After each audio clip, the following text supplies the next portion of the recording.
Muy buenas tardes.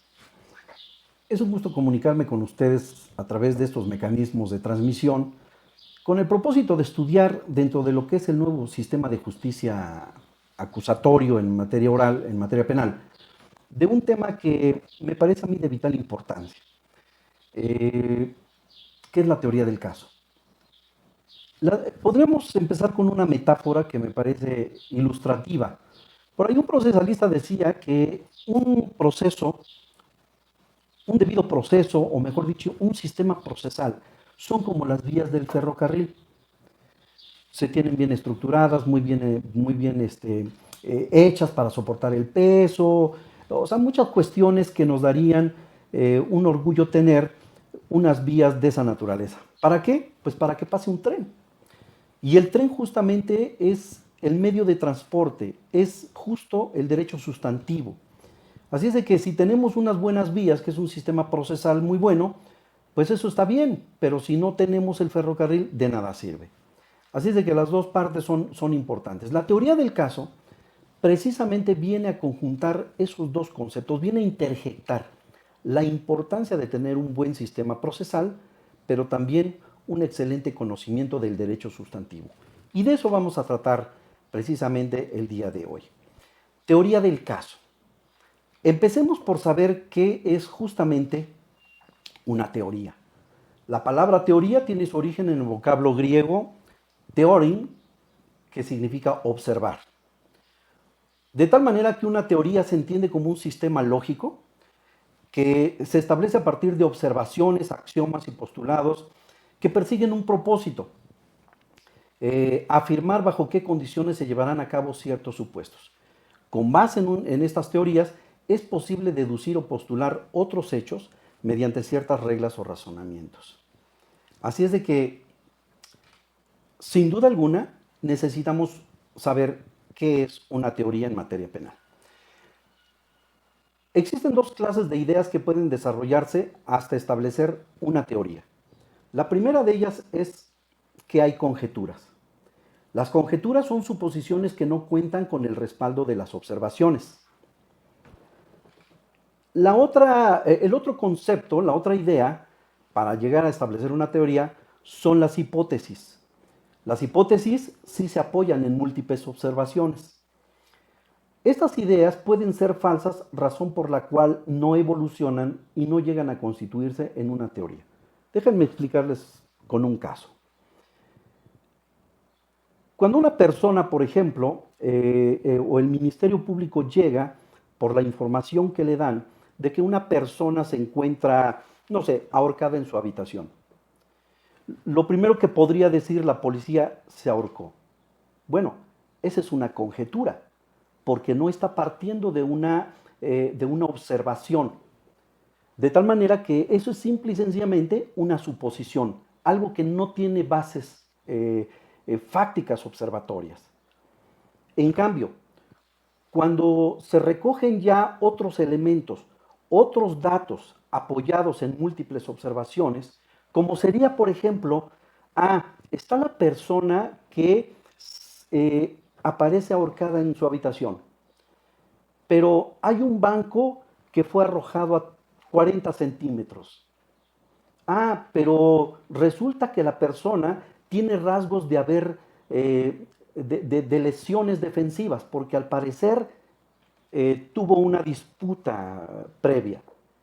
Con esas observaciones tú ya puedes elaborar una hipótesis de decir: espérate, posiblemente se suicidó, pero si tiene lesiones defensivas en los brazos o en otras partes del cuerpo, seguramente esos datos te arrojarán otra hipótesis, la hipótesis de que alguien pudo haberle lesionado, o mejor dicho, privarlo de la vida.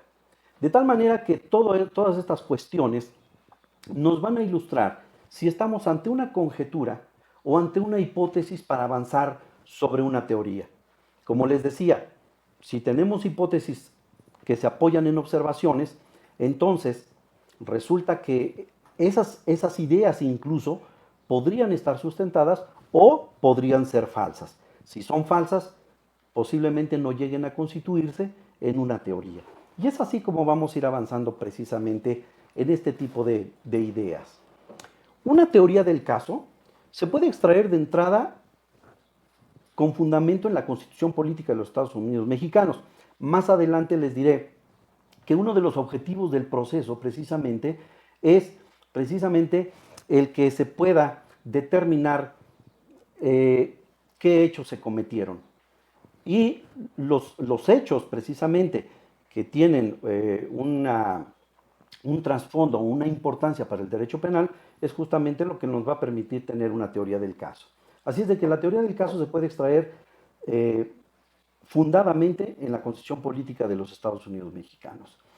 Por otro lado, es cierto que en el nuevo sistema acusatorio podemos encontrar la importancia de este concepto. También vamos a desmitificar una cosa. Eso no significa que con anterioridad o con el sistema mixto o inquisitorio no se tuviera una teoría del caso. Tanto el Ministerio Público como la defensa, desde el momento en que tiene conocimiento primario de los hechos ocurridos, que la familia del imputado, del acusado, le ponen en su conocimiento, es necesario armar una teoría del caso. Así es de que tampoco es una innovación del nuevo sistema. ¿Qué es una teoría del caso? Bueno, podríamos encontrar una definición tradicional de Beitelman y de Dus.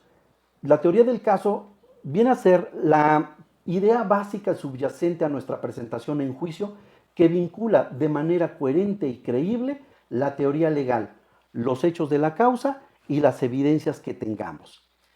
Es un producto del trabajo y conocimientos del abogado.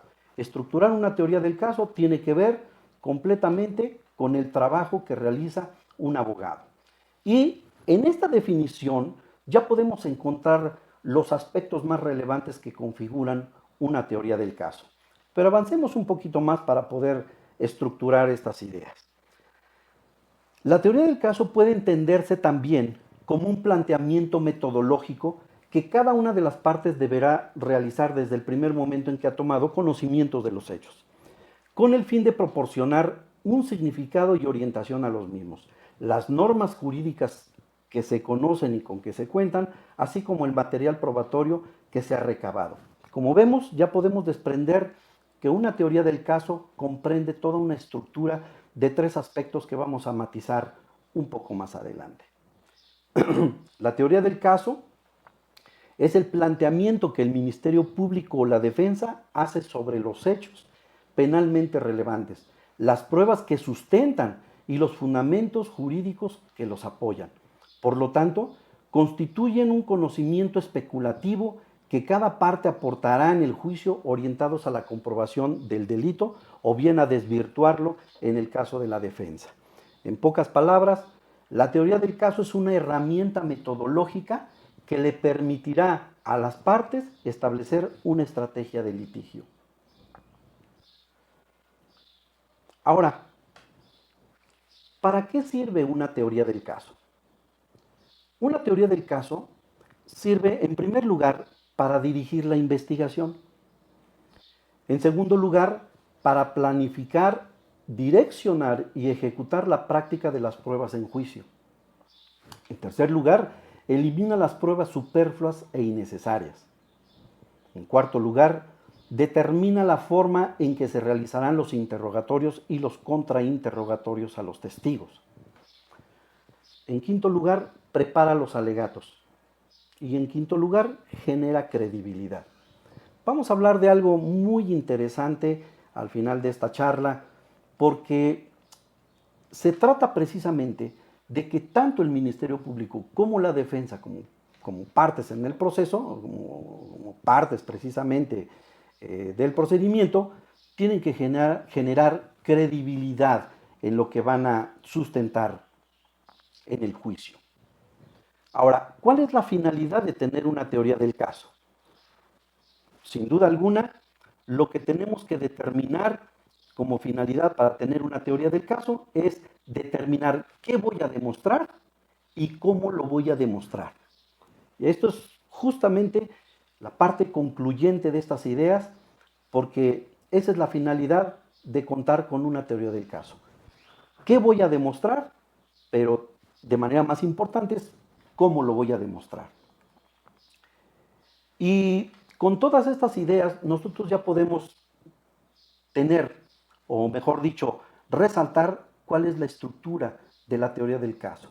La teoría del caso se sostiene por tres elementos básicos.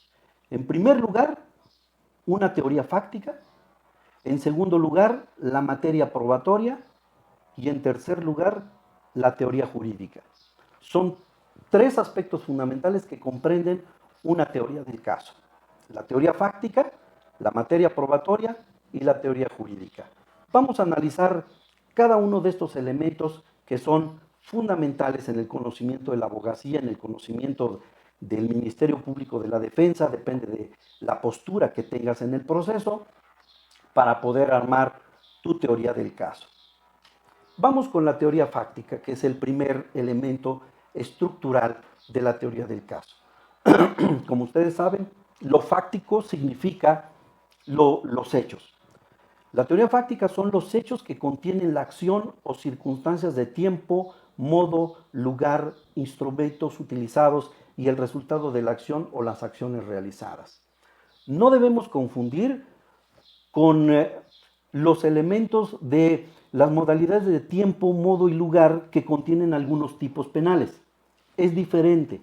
Una cosa son los elementos del tipo y otra cosa son las circunstancias de tiempo, modo, lugar, instrumentos o resultados de la acción o acciones realizadas que se desprenden del fenómeno delictivo, de un suceso que ocurrió.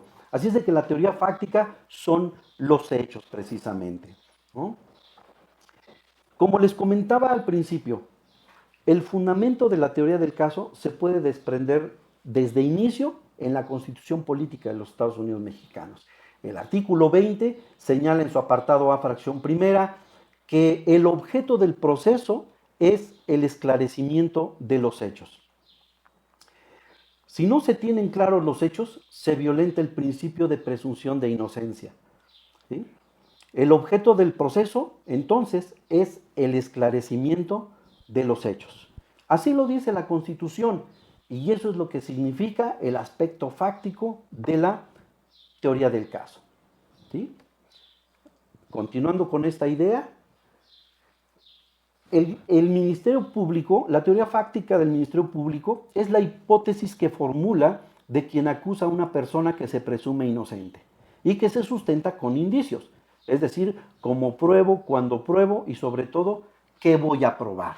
Así de que el Ministerio Público, en el caso del Ministerio Público, esta teoría fáctica es la hipótesis de su acusación o de su imputación, dependiendo del momento en que está actuando.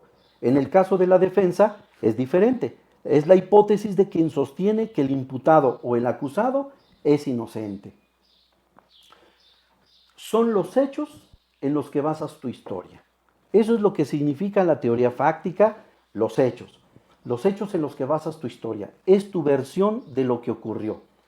Para convencer a alguien de lo que ocurrió, necesitas estar tú convencido de que eso que sustentas es verdaderamente lo que sucedió.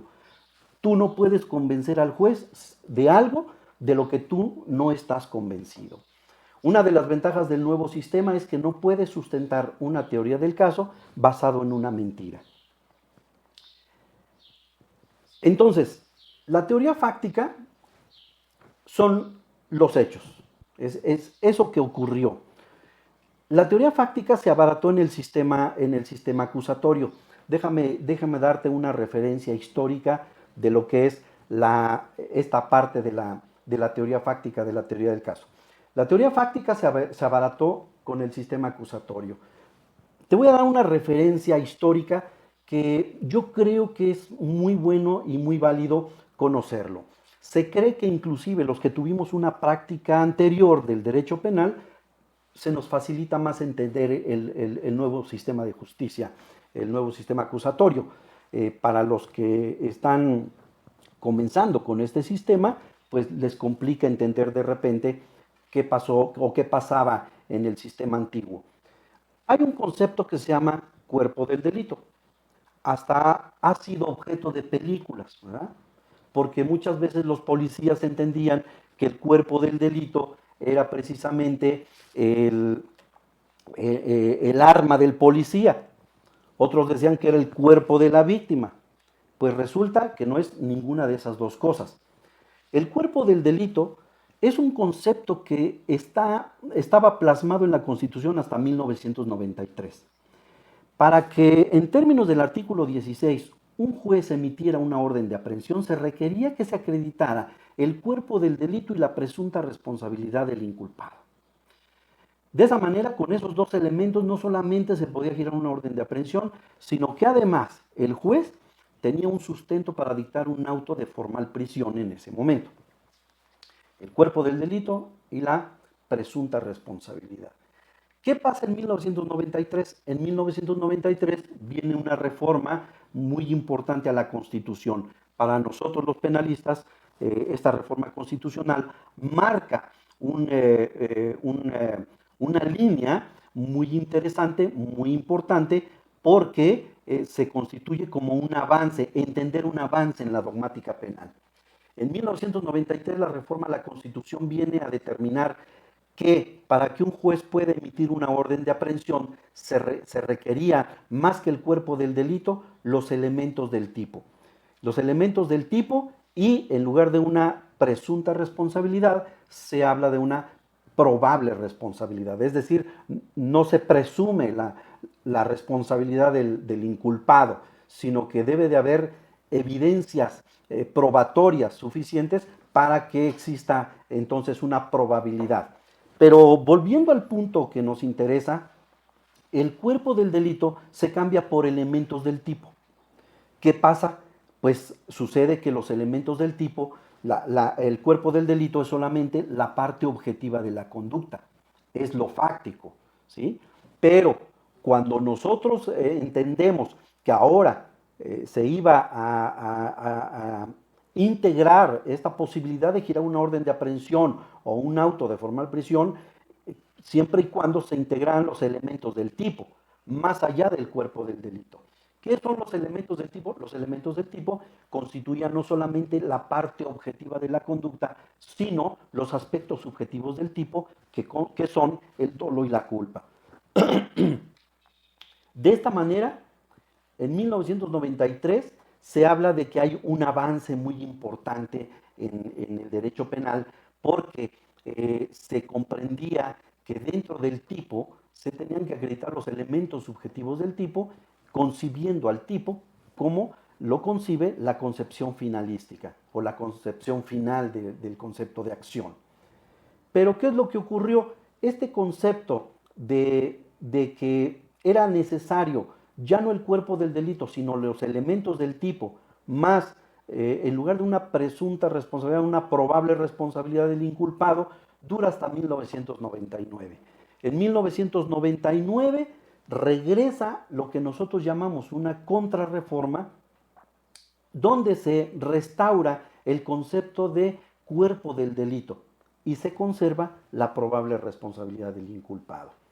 De esta manera, el juez, para girar una orden de aprehensión o poder sustentar un auto de formal prisión todavía en ese momento, requería nuevamente de acreditar el cuerpo del delito y la probable responsabilidad del inculpado. Es decir, volvimos a ser necesario solamente la parte objetiva de la conducta. Muchos creyeron que con esto se dio una regresión en la forma de entender la estructura del delito, que habíamos dado un paso para atrás en lugar de avanzar en el concepto final de acción como se dio en 1993, se dijo que se tenía una regresión.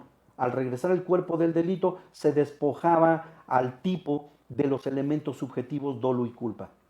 Esto no es así. Algunos dogmáticos entendemos que esto no era así. Lo único que se estaba procurando es que los elementos subjetivos del tipo se iban a acreditar ahora durante el proceso, pero no significaba que los elementos del tipo no fueran necesarios como parte integradora de la estructura del delito. Pero esto fue así porque el acreditar solamente el cuerpo del delito para solicitar una orden de aprehensión o para que el juez dictara un auto de formal prisión, pues lo único que hacía era facilitar el trabajo de la parte acusadora. Es decir, en un caso específico era más fácil acreditar solamente la parte objetiva de la conducta y no era necesario acreditar el dolo y la culpa. Es decir, esta regresión se debe un poco al reclamo de quienes tenían la función de acusar a una persona, a un inculpado, de facilitarle la investigación y la consignación del caso. Sin embargo, déjenme decirles que nuestro trabajo es en gran medida argumentación y retórica. ¿Qué es más fácil? Luego les digo a mis alumnos, si una persona le dispara a otra y solamente le da un rozón en la cabeza, ¿qué es más fácil acreditar? ¿Que lo quiso lesionar o que lo quiso asesinar? Bueno, sin duda alguna que lo quiso asesinar, porque si el disparo es a 100 metros y solamente le dio un rozón, es más fácil determinar que lo quiso matar y entonces hay un homicidio en grado de tentativa, a considerar que hay una lesión y con eso acreditamos ese cuerpo del delito. Entonces, creo que en estricto sentido no era justificatorio el poder regresar a este concepto del cuerpo del delito. Pero esta contrarreforma de la que les estoy hablando en 1999 dura hasta el 2008. ¿Por qué? Porque a partir del 2008 dice la Constitución y dice también, dice el artículo 16 y el artículo 19 de la Constitución que es suficiente con que obren datos de que se ha cometido un hecho considerado como delito por la ley. Y obviamente que el inculpado o indiciado lo cometió o participó en su comisión. Y aquí volvemos a cambiar el concepto. Ya no es necesario ni el cuerpo del delito ni los elementos del tipo. Por eso decimos que en la teoría fáctica se abarató con el sistema acusatorio. Cambiamos a que simple y sencillamente es suficiente para girar una orden de aprehensión o dictar un auto de vinculación a proceso, como hoy en día lo denominamos, que obren datos suficientes de que se ha cometido un hecho considerado como delito por la ley y que el indiciado lo cometió o participó en su comisión. Así es de que es suficiente con que obren datos, ¿sí? Si el sujeto se ubica en un modo, tiempo, lugar y circunstancias, pues se corre el riesgo de que esos datos sean considerados suficientes de que se ha cometido un hecho considerado como delito por la ley y de que el indiciado lo cometió o participó probablemente en su comisión. Entonces, de esta manera podemos entender lo que es precisamente la teoría fáctica como uno de los elementos estructurales de la teoría del caso. Recuerda que entonces, pues la parte fáctica constituye los hechos, el evento delictivo, la historia, lo que tú sabes que ocurrió y que se lo vas a relatar más adelante, lo diremos al juzgador. El segundo elemento de la teoría del caso es la materia probatoria. Vamos a ver este elemento de la teoría del caso, que es precisamente las evidencias. Las evidencias o la materia probatoria sustentan lo fáctico. Permite establecer cuáles son las pruebas convenientes que soportan la conducta punible y la responsabilidad en el caso del Ministerio Público o su ausencia o falta de ellas para mantener la presunción de inocencia en el caso de la defensa. En el sistema inquisitorio mixto, el grado de prueba era mínimo. Sin embargo, en este sistema, en el nuevo sistema, vamos a ver que la materia probatoria, bueno, pues tiene precisamente un grado de prueba, un grado de prueba más elevado. También quisiera referirte aquí a algo histórico que ocurría en el antiguo sistema con la cuestión probatoria. Si la materia probatoria sustenta lo fáctico, como dijimos, y permite establecer cuáles son las pruebas convenientes, tanto del Ministerio Público como de la defensa, bueno, pues en el sistema inquisitorio mixto el grado de prueba era mínimo. El estándar de prueba hoy en día es mucho más elevado, pero en el sistema inquisitorio era mínimo. ¿Qué pasaba? Ya que estamos refiriéndonos precisamente a los dos sistemas. En el sistema antiguo, en la averiguación previa, el Ministerio Público preparaba y desahogaba todo. De esta manera no tenía problema, ejercía su acción penal y si la investigación era evidentemente bien sustentada, con las pruebas bien preparadas y desahogadas inclusive, pues el juez no tenía ningún empacho en girar una orden de aprehensión, el sujeto era aprehendido y lo que ocurría es que a las 72 horas el juez con toda seguridad dictaba un auto de formal prisión. ¿Por qué? Porque era difícil en esa primera fase de la instrucción destruir todo lo que el Ministerio Público había trabajado y había labrado en la averiguación previa. ¿Sí? Es difícil entender, pero así ocurría. Miren, inclusive lo que sucedía es que el juez, al momento de dictar precisamente el auto de formal prisión, pues prácticamente estaba avalando todo el sustento que había tenido para girar su orden de aprehensión. Prácticamente la defensa no tenía muchas cosas que hacer en ese lapso de 72 horas o de 144 en los casos en que se permitía la ampliación del plazo, pero prácticamente era difícil destruir el sustento de la orden de aprehensión y el juez cómodamente dictaba el auto de formal prisión. Incluso existía hasta una especie de estrategia litigiosa para quienes nos dedicábamos a la práctica del derecho penal en ese momento, porque pues resulta que decíamos, la ley nos daba la opción de irnos en contra del auto de formal prisión a recurrir al recurso de apelación o en su defecto al juicio de amparo. Si el abogado equivocadamente se iba directamente al juicio de amparo y el juez federal le daba la razón al juez del fuero común o al juez de primera instancia, pues prácticamente el juez tenía un aval para dictar una sentencia condenatoria, ¿no? Entonces, por estrategia de litigio, lo que hacíamos era que dictaba el auto de formal prisión, nos íbamos al recurso de apelación y si no funcionaba, pues ya sabíamos que teníamos todavía otras fases para impugnar esa resolución o esperarnos a la sentencia definitiva y esperar el proceso para aprobar. Pero eso es lo que ocurría. En la averiguación previa, todo lo preparaba, lo desahogaba el Ministerio Público y en el proceso, si no había nada que hacer, pues al menos sí había muy pocas cosas que hacer. ¿Por qué? Porque el grado de prueba era mínimo. Y eso es lo que justo en esta diapositiva les estoy poniendo, la materia probatoria, que en la primera fase de instrucción, pues prácticamente no pasaba nada. El juez dictaba el auto de formal prisión y era difícil destruir los fundamentos y argumentos que sustentaron esa orden de aprehensión.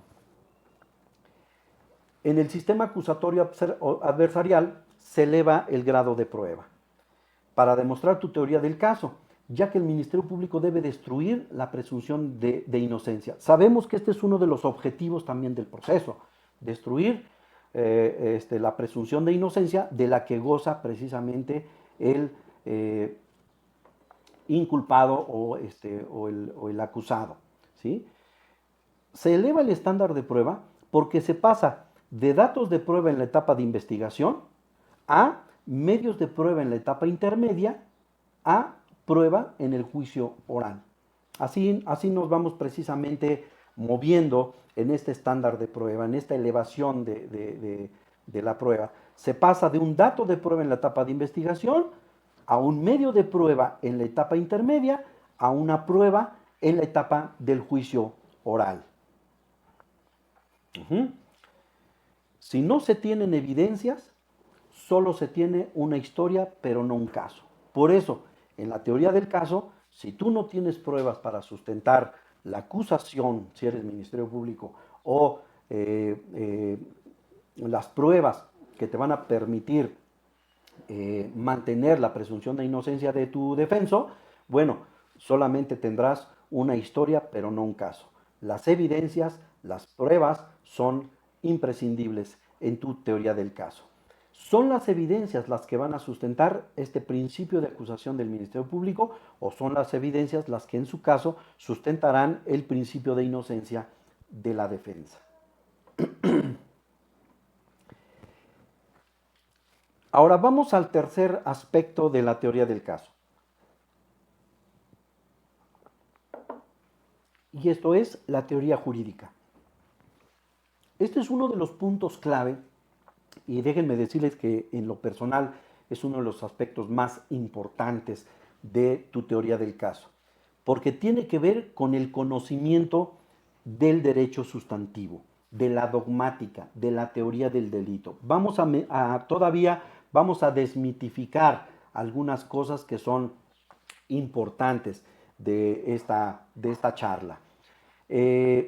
Para mí es uno de los puntos claves de la teoría del caso porque implica un verdadero conocimiento sobre la dogmática y la teoría del delito por parte de los abogados, por parte del Ministerio Público o por parte de los defensores. Lo que yo he podido apreciar, y lo digo con todo respeto y con toda responsabilidad, es que en los juicios muchas veces los abogados han aprendido muy bien las estrategias de litigio, han entendido muy bien las etapas, han entendido muy bien cómo operar el nuevo sistema procesal, pero donde hay un fallo bastante marcado es en el conocimiento de la teoría del delito, en el conocimiento de la dogmática penal. Y por eso, para mí, el conocimiento de estas dos materias deben interjectarse para hacer un excelente proceso. Una gran acusación que no permita al Ministerio Público fracasar en el proceso y que haya un índice de impunidad tan elevado en nuestro país, ¿sí? Pero también una buena estrategia de los defensores. El conocimiento de la dogmática es fundamental. Entonces, el hecho y el acervo probatorio se conjugan y son analizados con base en los conocimientos sobre la teoría del delito. De nada sirve que conozcas bien el caso, los hechos, de nada sirve que tengas las evidencias probatorias si tú no sabes conjugar a través de la argumentación, a través del discurso, todo este acervo probatorio y los hechos para ser analizados con base en la teoría del delito. Es el encuadramiento de los hechos dentro de las normas penales aplicables. Tu estrategia y tus conocimientos de la teoría del delito se ven materializados. Tu trabajo como acusador o tu trabajo como defensor se ven cristalizados justo en este punto. No solo, uno de los mitos también es que muchos abogados piensan que solamente tienes que conocer el tipo. Incluso yo en algún momento lo he aconsejado. Cuando vas a armar tu teoría del caso, ponte enfrente el tipo, desmenúzalo y integra cada uno de los elementos de tu tipo con los hechos que han ocurrido y con las pruebas que tengas. Sin embargo, hay que aclarar, no solamente es conocer la estructura del tipo penal. La tipicidad es solamente un elemento de la estructura del delito. El delito es una conducta típica, antijurídica y culpable. Así es de que si tú solamente te abocas a la tipicidad o al conocimiento de los elementos del tipo, estarás solamente contemplando uno de los aspectos de la teoría del delito y eso te va a impedir conocer de manera integral el análisis de tu caso. Así es de que no es solamente el conocimiento de la teoría de la tipicidad, sino de toda la teoría del delito. Y puedes conocer muy bien el sistema procesal, pero si no conoces el fondo, la sustancia del derecho, no podrás construir una teoría del caso. Déjame decirte una cosa.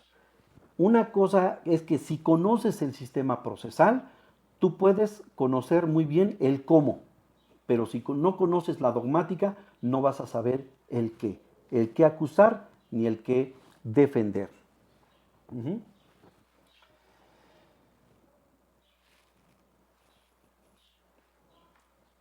Las teorías jurídicas son abstractas. Si más adelantito vamos a ver la diapositiva. Las teorías jurídicas son abstractas y generales y están desprovistas obviamente de contenido fáctico. Los relatos, en cambio, son hechos desprovistos de conclusiones jurídicas. ¿Qué es lo que tienes que hacer tú como abogado? unir esas dos cuestiones, lo fáctico con las teorías jurídicas, y armar un gran relato. Tú vas a ser el mensajero del juez, pero si tú no eres un buen mensajero, el mensaje no llegará y el juez no entenderá qué es lo que va a juzgar precisamente. Por eso, cualquiera que sea tu postura como abogado, seas Ministerio Público, seas defensor, debes tener la capacidad para unir la distancia entre las teorías jurídicas y los relatos o lo que ocurrió. Vamos más adelante y vemos cuál es el momento para presentar tu teoría del caso. ¿Sí? Como les comentaba al principio de esta plática, también es un mito creer que la teoría del caso es una innovación del nuevo sistema procesal. En realidad no es así. Es muy importante y ha cobrado mayor importancia el concepto de teoría del caso y el alegato de apertura que vamos a ver más adelante. Pero en realidad, cuando llegaban a tu despacho para solicitarte tus servicios profesionales, y hablo como defensor porque toda mi vida he sido así, defensor, entonces cuando llegan a tu despacho y te plantean una situación, un relato, algo que ocurrió y que los familiares te están diciendo que su familiar está detenido porque lo acusan de tal suceso, de tal evento, tú desde ese momento tienes que plantear qué es lo que vas a hacer. Tú tenías que elaborar una teoría del caso, una estrategia de litigio, y eso no lo puedes hacer si no tienes un conocimiento pleno, no solamente del proceso, sino del fondo de la cuestión. Entonces, los momentos para presentar tu teoría del caso es que se comience a elaborar desde el inicio del procedimiento. En este caso, ya con las nuevas o con las etapas del nuevo sistema procesal, pues en la etapa de la investigación. Ahí comienzas a elaborar tu teoría del caso. Lo depuras en la etapa intermedia y lo presentas en la etapa del juicio oral. ¿En qué momento? En el alegato de apertura. Justamente estos son los momentos en que tú vas a caminar con tu teoría del caso. Comienzas a elaborarla en el inicio del procedimiento, en la etapa de investigación, lo depuras en la etapa intermedia y lo vas a presentar o lo vas a desahogar en la etapa del juicio, en el alegato de apertura. Así es de que, ¿qué es el alegato de apertura? El alegato de apertura es la expresión discursiva presentada por el Ministerio Público y por la defensa, esto es muy importante, por el Ministerio Público y por la defensa, en la que se persuade al juez respecto del pleno conocimiento que se tiene del hecho que sostiene el conocimiento del derecho aplicable al caso y las pruebas que le servirán para demostrar su teoría. Este es el alegato de apertura. Es un discurso, es tu alegato que vas a presentar en la audiencia de juicio. Empiezas con tu discurso, vas a abrir tu discurso y es precisamente toda esta expresión a través de la cual vas a presentar los hechos que conoces y que le vas a transmitir al juez, las evidencias que tienes y tus conocimientos del derecho.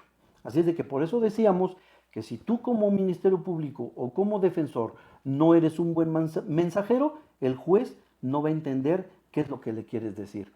En la etapa del juicio recuerda que el juez no tiene conocimiento de lo que pasó anteriormente. No conoce los hechos, no conoce las pruebas, no conoce lo que tú sabes del derecho y que en ese momento le vas a mostrar.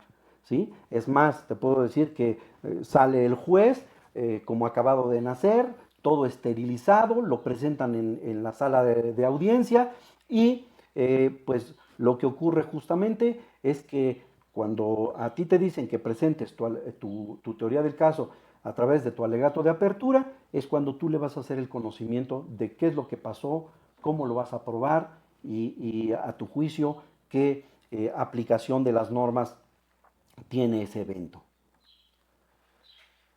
Formalidad para presentar tu teoría del caso. ¿Sí? No existe un formato ni una estructura del alegato de apertura, es decir, no existe una formalidad. Lo único que sí es que lo tienes que presentar en el alegato de apertura, lo tienes que presentar en la etapa de juicio. pero no existe un formato. Así es de que depende de que desarrolles tu propio estilo como abogado. Es tu identidad, tu personalidad, tu toque, lo que va a hacer que tú diseñes cómo vas a presentar tu alegato de apertura que envuelve tu teoría del caso. Así es de que esto depende de las particularidades de cada quien. Depende del estilo de cada abogado. Uh-huh. Es interesante hablar de las características del alegato de apertura. El alegato de apertura debe de tener ciertas características. Eso sí, tiene que haber, si bien es cierto, no hay unas reglas de formalidad, pues sí podemos hablar de esas características con las cuales tú puedes desarrollar precisamente ese estilo propio que te va a distinguir como abogado. El alegato de apertura debe de ser simple. ¿Qué significa simple? Que no eches rollos, en pocas palabras. Si tú te pasas media hora hablando y no tienes un lenguaje estructurado, no tienes tus ideas claras, nadie te va a entender y mucho menos el juez, que es el más importante a convencer. Tiene que ser simple. En mi opinión, creo que un alegato de apertura entre 7, 8, 10, 12 minutos son suficientes para saber expresar lo que ocurrió, las evidencias que vas a mostrar en el juicio y precisamente tu conocimiento de el caso a través de la dogmática o de la teoría del delito. Así es de que tiene que ser simple, tiene que ser persuasivo. ¿No?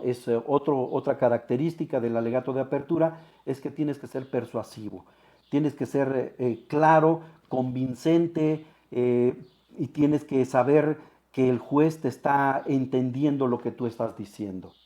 Tiene que ser razonable. ¿Qué significa razonable? Bueno, pues que tiene que tener, como más adelante hay otro elemento, que es que sea congruente.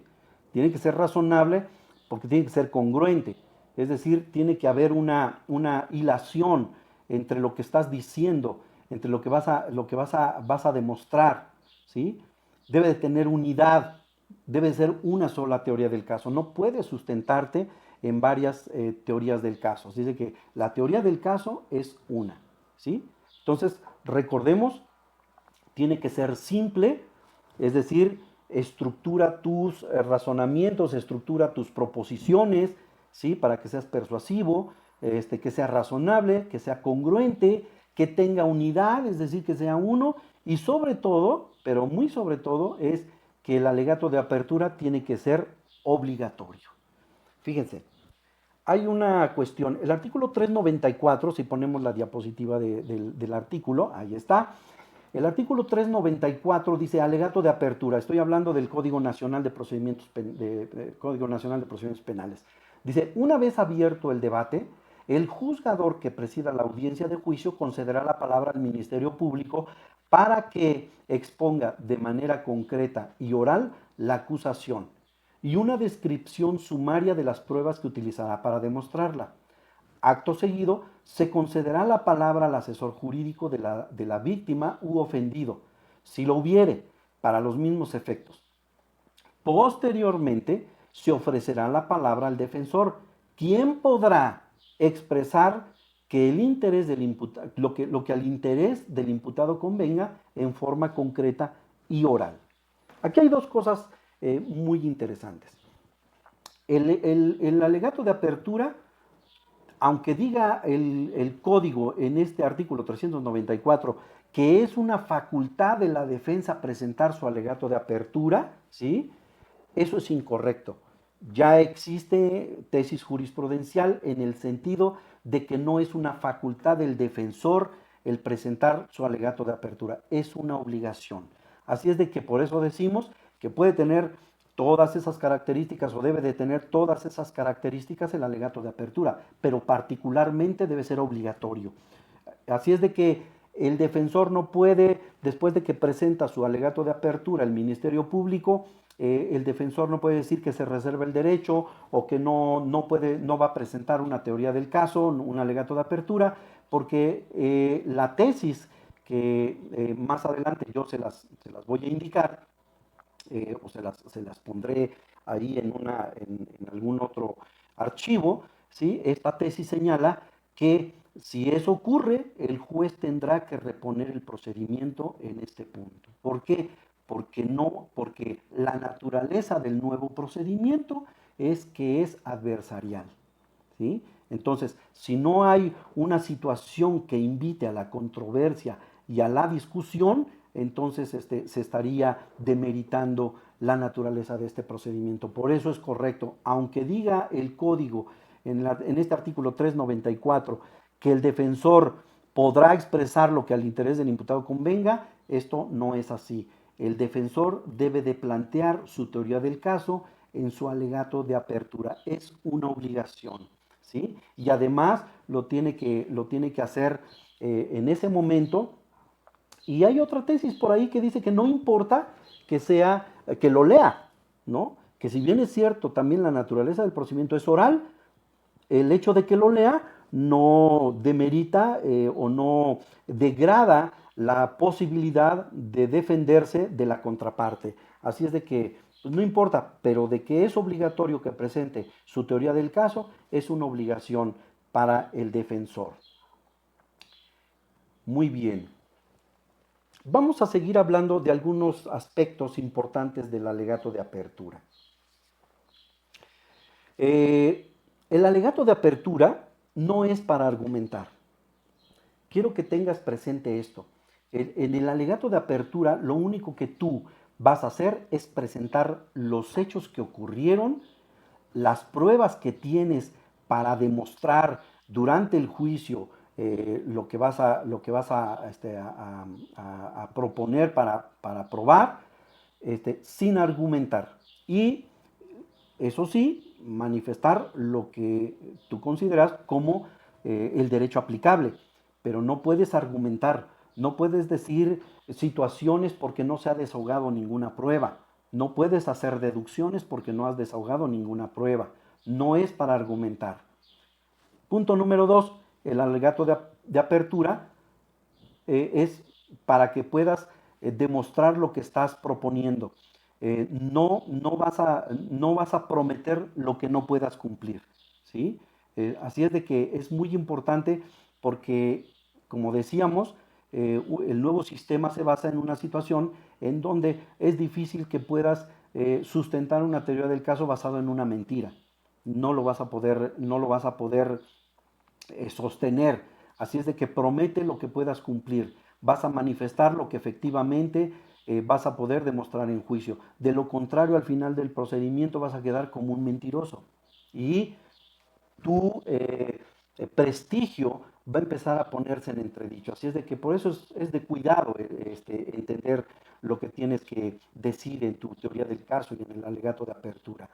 ¿Sí? Punto número 3. El alegato de apertura no es para emitir opiniones personales.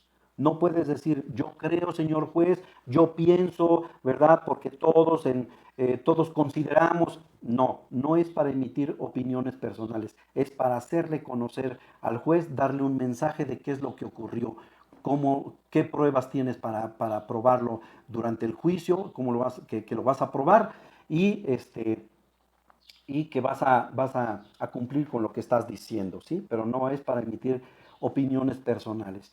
Y otro punto es que puedes utilizar apoyos como audiovisuales, gráficas o cualquier otro material que consideres necesario para poder apoyarte en tu exposición. Ujú. Bien. Ah, al establecer tu teoría del caso, expones tu propia historia, ¿sí? Lo que yo sostengo que pasó, lo que yo pretendo demostrar que sucedió. Esto que te estoy comentando es muy interesante que lo entendamos para que podamos precisamente armar una muy buena estrategia en el juicio. Al establecer tu teoría del caso, expones tu propia historia, lo que yo sostengo que pasó, lo que yo pretendo demostrar que sucedió. Enfrentas a la teoría del caso planteada por tu contraparte. También es importante. Enfrentas tu teoría del caso planteada por tu contraparte, pero tú te basas en tu propia historia sin dejar de ver la del adversario. Déjame decirte algo. Analiza tus fortalezas y tus debilidades dentro del proceso. Analiza tus fortalezas y tus debilidades. ¿Cómo llegas al juicio? ¿Cuáles son tus fortalezas y cuáles son tus debilidades? Recuerda que tus fortalezas son las debilidades de tu adversario y tus debilidades son las fortalezas del otro. Ve tu propia teoría del caso, pero no dejes de ver la teoría del caso del adversario. Si eres el Ministerio Público, pues la del defensor. Si eres del defensor, pues la del Ministerio Público. ¿Sí? Así es de que analiza tus fortalezas y tus debilidades. Y tu teoría del caso debe sostenerse en hechos incontrovertibles. ¿De acuerdo? Tu teoría del caso debe sostenerse en hechos incontrovertibles. Si tú manejas una verdad, con toda seguridad que vas a poder salir librado. Quiero darte unas recomendaciones extraordinarias al exponer tu alegato de apertura.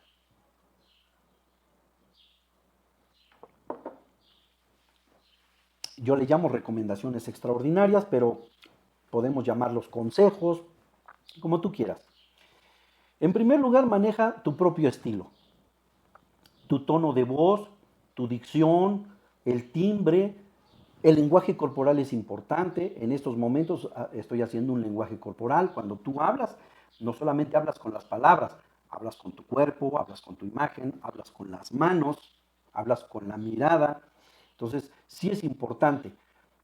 Tu tono de voz es terrible una monotonía.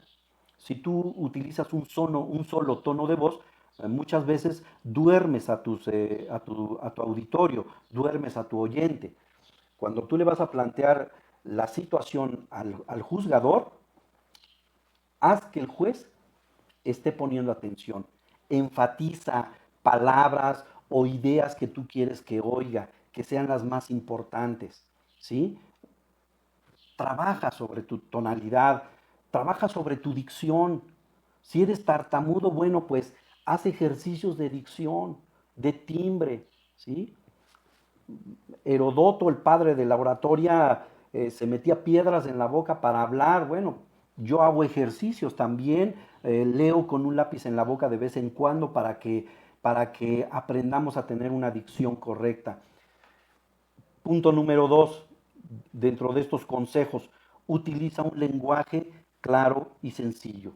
Esto tiene que ver con las características que te manejé anteriormente. Utiliza un lenguaje claro y sencillo. Haz proposiciones concretas. Haz, haz, haz proposiciones sencillas, no párrafos largos. ¿Sí? Haz que se te entiendan tus ideas. Otro punto es, utiliza las frases adecuadas, breves de preferencia. Utiliza las frases que tienes que utilizar, que no sean largas, que sean entendibles. Es como escribir. Cuando tú escribes un párrafo de 20 renglones, se pierde la idea. Lo mismo ocurre en el hablar. Te recomiendo que uses frases adecuadas y breves. Por supuesto que las frases adecuadas son muy importantes, que sepas expresar tu idea. ¿Sí? Otro punto, cuida los conceptos para dirigirte a las partes. Quita la palabra la víctima, no te refieras, si eres el defensor, no te refieras al defensor como el acusado, porque te va a decir, no me ayudes, compadre, ¿no? Entonces, tienes que saber utilizar los conceptos adecuados para dirigirte a las partes. Te recomiendo que utilices sus nombres, porque si hablas diciendo a la víctima, la estás etiquetando como que es la víctima, ¿sí? Si le dices al defenso el inculpado, el acusado, pues ya casi casi le dices el ladrón, el asesino. No, no es correcto. Utiliza los conceptos adecuados para dirigirte a las partes. De preferencia, usa sus nombres, ¿sí? Otro punto, preferentemente habla. Ahora somos oradores, ya no somos escritores. Yo les decía a mis alumnos que anteriormente nuestro trabajo era de escritores. Hoy el trabajo es de oradores. La palabra es la herramienta más importante que tenemos en este nuevo proceso. Así es de que explótalo, eleva su calidad de las palabras, de la oratoria, de tu forma de hablar, eleva tu calidad del discurso, ¿sí? Somos oradores. Recuerda que inclusive te comentaba que hay otra tesis que dice que puedes leer a lo mejor tu alegato de apertura y eso no afecta al derecho de la defensa o al derecho del debido proceso de la contraparte. No, pero de preferencia la naturaleza del juicio es que sea oral. Así es de que debemos ser buenos oradores. Siguiente punto, y muy importante, demuestra que conoces los hechos y el derecho. Un consejo que yo le doy a mis alumnos es, deben de conocerte como un conocedor del derecho. ¿De acuerdo? Tienes que conocer el derecho. Ahorita te voy a dar algunos aspectos por los cuales me parece que tengo razón en manifestar este punto de preocupación en la teoría del caso, el que muchos abogados conocen el proceso, pero no conocen el derecho sustantivo. La dogmática no es fácil, la dogmática no es sencilla y la dogmática tiene que saberse, tiene que conocerse perfectamente para poder plantear una teoría del caso. Eh, algo insólito que está en el Código Nacional de Procedimientos Penales, el artículo 398, que ahorita aparece en sus pantallas, dice reclasificación jurídica. Dice el artículo 398, tanto en el alegato de apertura como en el de clausura, el Ministerio Público podrá plantear una reclasificación respecto del delito invocado en su escrito de acusación. En este supuesto, el juzgador que preside la audiencia dará al imputado y a su defensor la oportunidad de expresarse al respecto y les informará sobre su derecho a pedir la suspensión del debate para ofrecer nuevas pruebas o preparar su intervención. Cuando este derecho sea ejercido, el Tribunal de Enjuiciamiento suspenderá el debate por un plazo que en ningún caso podrá exceder del establecido para la suspensión del debate previsto por este código. Bueno, cuando se da un alegato de apertura y el Ministerio Público plantea una reclasificación, tú tienes derecho como defensor a pedir una suspensión del procedimiento o de la audiencia en ese momento para poder debatir o poder encontrar nuevos argumentos que te permitan controvertir eso que está reclasificando el Ministerio Público. Lo inconcebible de esta expresión, de este artículo, es que dice que podrá plantear una reclasificación en el alegato de clausura. Por eso lo tengo subrayado ahí.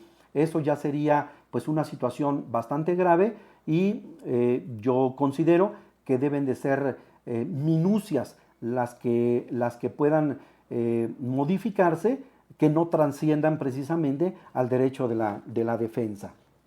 Entonces, te lo quería poner en el contexto de la exposición porque, sin duda alguna, es una cuestión que puede generar una confusión o una situación de preocupación, ¿sí? ¿Puede reclasificar? Sí, sí puede reclasificar y hay que ver los momentos y hay que ver la naturaleza o los alcances de esa reclasificación por parte del Ministerio Público. Mira, quiero tomar estos últimos minutos que vamos a ver de lo que es la teoría del caso para demostrarte precisamente la importancia de que un abogado conozca perfectamente la teoría del delito. Si tú conoces el proceso, y quiero ser reiterativo en esta idea, si tú conoces el proceso, excelente. Si tú conoces las estrategias de litigio, si tú conoces cómo operar o cómo opera perfectamente el proceso, está muy bien. Ese es el cómo. Pero si no conoces la dogmática, si no sabes qué vas a defender o de qué vas a acusar, no conoces perfectamente la teoría del delito, entonces me parece que podríamos quedar a deber en el planteamiento que puedes hacer como Ministerio Público o que puedes hacer como defensa. De entrada, el artículo 405, que habla de las características de una sentencia absolutoria, y el artículo 29 del Código Penal del Distrito Federal habla de las excluyentes del delito. Hilar este artículo 405 del Código Nacional de Procedimientos Penales y el 29 del Código Penal del Distrito Federal o de la Ciudad de México, como quieras llamarlo, que habla de las excluyentes del delito, tiene una simbiosis, tiene una correlación verdaderamente interesante. Es necesario conocer esta vinculación estrecha que existe entre las excluyentes del delito y los elementos de la sentencia absolutoria, porque van muy de la mano. Y por eso quiero tomar estos minutos para mostrarte algo que no es entrar a la dogmática. No, si nosotros en estos momentos hiciéramos un paréntesis del curso y yo tuviera que tomar pues algunos temas o mostrarte cómo opera la dogmática al estudiar la teoría del delito, nos pasaríamos meses hablando. De hecho, déjame decirte, y no es por soslayar lo que estamos viendo, el proceso, estamos estudiando un diplomado en juicios orales. Estudiar el nuevo proceso, estudiar el nuevo sistema, el sistema acusatorio, te puede llevar un tiempo breve, un diplomado, una especialidad, puedes tener un conocimiento claro de este nuevo proceso, a lo mejor en un tiempo determinado, corto, mediano, largo, como tú quieras profundizar. Pero la dogmática, mis queridos colegas, es bastante complejo. Se requeriría un estudio de años para conocer perfectamente la dogmática y por eso no debemos soslayar este punto. Si tú conoces el proceso, conoces el cómo, pero si no conoces la dogmática, no vas a saber el qué vas a defender, el qué vas a acusar o qué vas a imputar. Y por eso quiero tomarme unos minutos solamente para reflexionar sobre cómo está estructurada la teoría del delito, si me lo permites. La teoría del delito, ¿sí?, establece que el delito, como objeto del conocimiento de la teoría del delito, es que es una conducta típica, antijurídica y culpable. Así es de que la conducta, la tipicidad, la antijuricidad y la culpabilidad son los elementos estructurales del delito. Pero la teoría del delito no se agota solamente en los elementos del delito, sino en las llamadas problemáticas de tipicidad. ¿Cuáles son las problemáticas de tipicidad? Pues la tentativa, la autoría y participación y el concurso de delitos. Estas problemáticas de tipicidad en un tiempo fueron denominadas formas de aparición delictiva. Así es de que el fenómeno delictivo o la figura del delito es una figura bastante compleja, que no solamente nos invita a conocer los elementos positivos de cómo se estructura el delito y los elementos negativos, sino además estas problemáticas de tipicidad, estas complejidades que se dan en el fenómeno delictivo y que nos invitan a tener un conocimiento de la teoría de la tentativa, de la teoría de la autoría y participación y del concurso de delitos. Como te ilustro en el cuadro más adelante, existen dos teorías para explicar, para explicar estructuralmente al delito. Uno es el sistema causal de acción, que se divide en dos etapas, el clásico y el neoclásico. Vamos a empezar por el clásico. La conducta en esta etapa, como lo puedes ver, solamente estaba determinada de manera equivalente a un fenómeno causalístico, a un fenómeno naturalístico. Tenía una causa, un efecto y un nexo causal, es decir, una causa, un resultado y un nexo causal. La tipicidad solamente estaba revestida de elementos objetivos. Los elementos subjetivos, dolo y culpa, no existían porque estos eran elementos de la culpabilidad, como más adelante se ve. ¿Sí?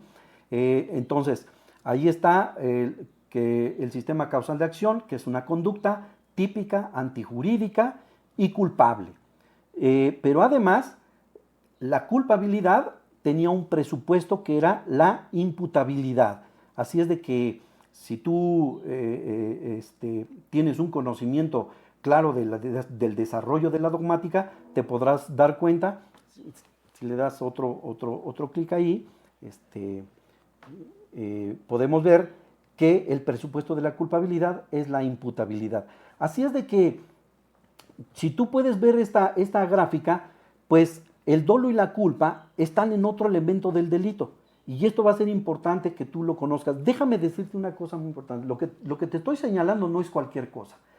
He visto análisis de autos de vinculación a proceso o incluso sentencias donde los juzgadores de repente otra vez se pierden y vuelven a tocar los aspectos como dolo y culpa en la culpabilidad porque no se ha logrado entender dentro de este proceso de enseñanza y de esta concepción del desarrollo de la dogmática cómo el dolo y la culpa ya no son partes de la culpabilidad. Pero veamos la etapa neoclásica, que es la siguiente gráfica.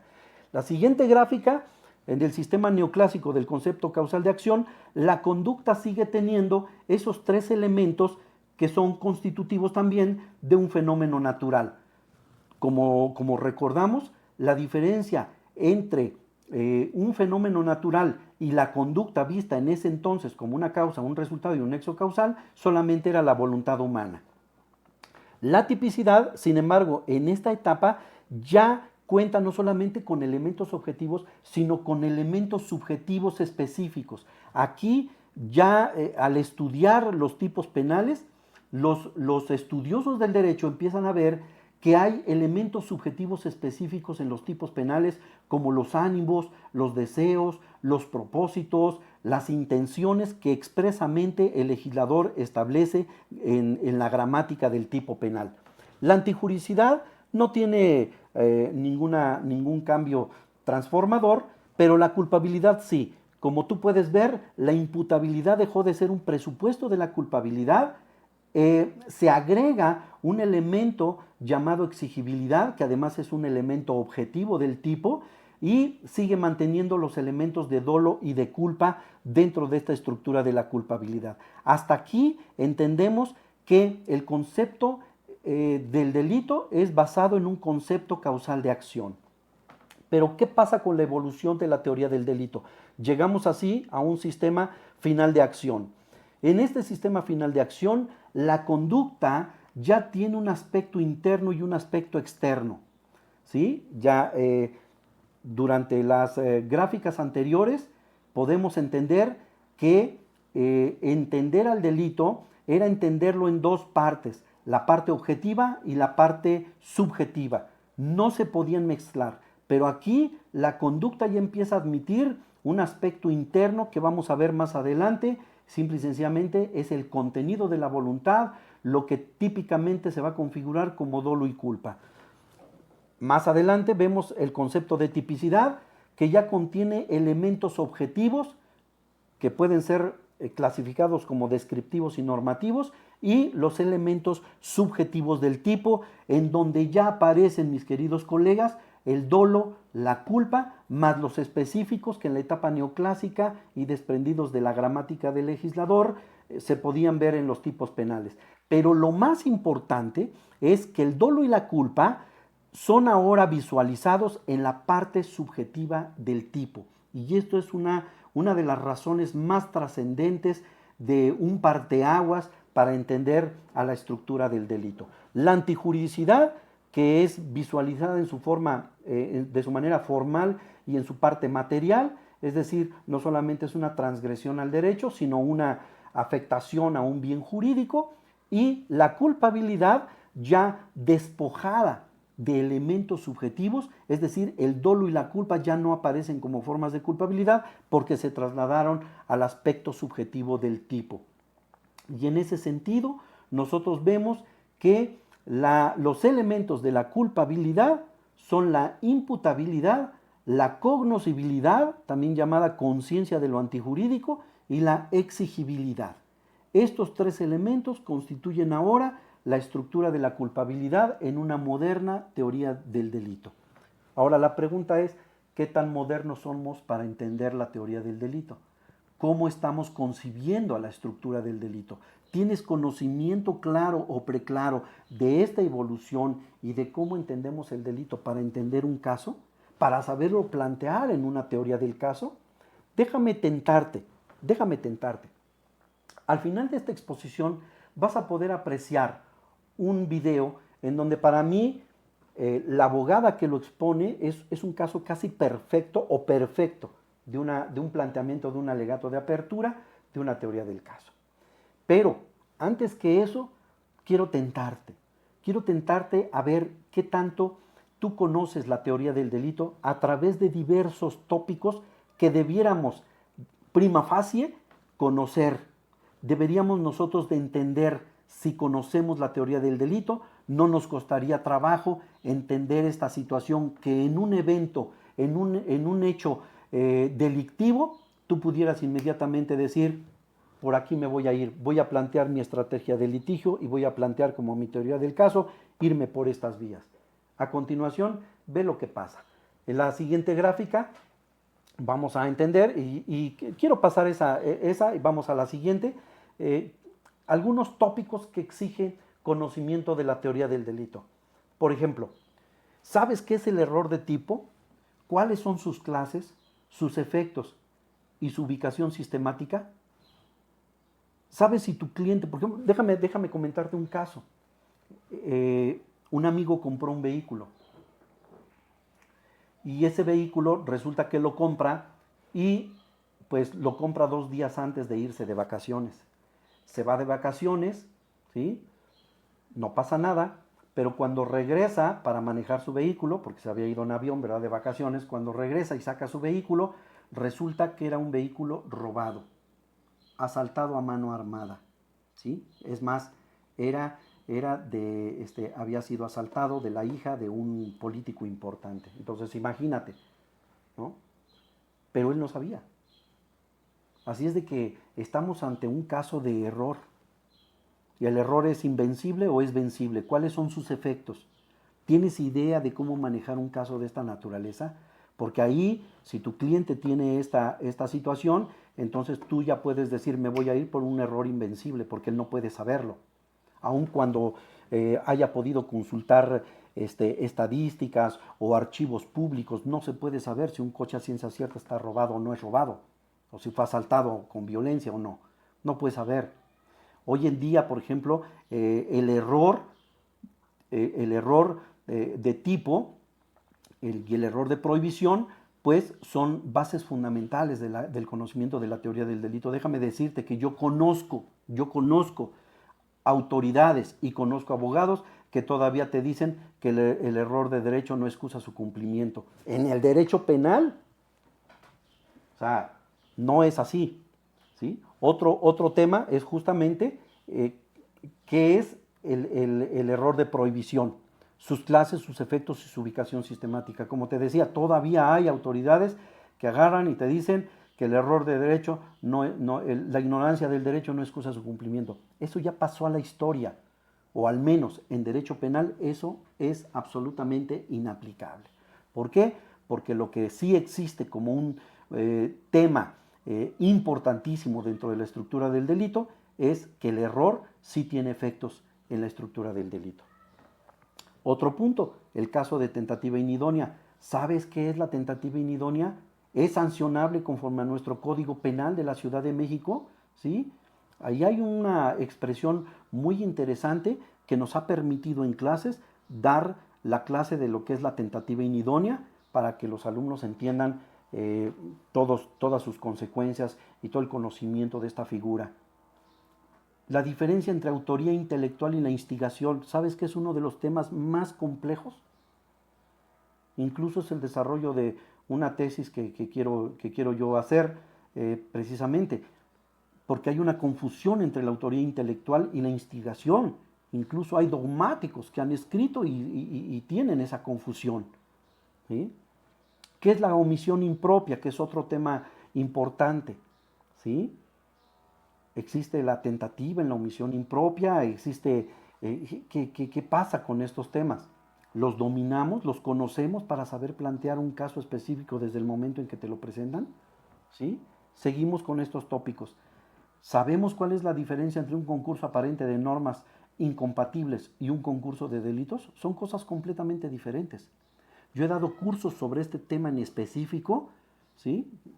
Me disculparán, tengo muchos amigos en la Procuraduría, en la Procuraduría General de la República, tengo grandes amigos, hemos dado cursos sobre esta materia y déjenme decirles que con todo y la práctica y el enorme conocimiento de los casos que que a diario atienden, existen confusiones acerca de qué es si ante un caso están ante un concurso eventual de personas, perdón, ante un concurso aparente de normas incompatibles o ante un concurso de delitos. Otro tópico, ¿qué es el delito emergente? Cuando se da un delito emergente, ¿todos los que intervienen son responsables del mismo? ¿Podemos entender esta figura? ¿Sí? ¿Cómo resolver un caso de comunicabilidad de las circunstancias? Yo conozco abogados que no saben qué es la comunicabilidad de las circunstancias. Las reglas están en el código, ¿sí? Si las circunstancias son objetivas o son subjetivas, fundatorias para una elevación o disminución de la pena, el conocimiento de estos puntos nos va a llevar a tener un éxito para plantear una buena acusación o una buena defensa. ¿Cómo resolver un caso de comunicabilidad de las circunstancias? Otro punto, ¿cuál es la consecuencia dogmática de que el tipo contenga elementos subjetivos específicos? ¿Sí? De esos que aparecieron en la etapa neoclásica y que se desprenden del lenguaje del legislador. Cuando un tipo penal tiene o contiene elementos subjetivos específicos, hay una consecuencia jurídica en la estructura del delito, donde ya no se pueden concebir o no se pueden configurar de manera culposa. Entonces, es interesante conocer estos tópicos, y no solamente como para plantear una teoría del caso, no solamente para que el Ministerio Público sepa plantear una teoría del caso para plantear lo que va a acusar, sino para el defensor lo que va a defender. Y no solamente eso, el juez también requiere tener un conocimiento preciso de la teoría del delito para saber qué va a resolver. Al final de cuentas, él va a resolver quién tiene la razón. Yo te invito a que con este curso podamos entender la magnitud y la importancia de que dentro del tema de la teoría del caso es necesario conocer, sí, el momento procesal en que tú lo presentas, cómo lo preparas, ¿no? Es importante conocer cómo opera el procedimiento, una estrategia de litigio, pero eso no se puede dar si no sabes qué es lo que vas a acusar o qué es lo que vas a defender. Y para eso se requiere un conocimiento de la dogmática penal, de la teoría del delito. Entonces, te agradezco mucho tu atención y espero que este tratamiento de este tema sea importante y fundamental para tu formación en el nuevo sistema de justicia. Muchas gracias.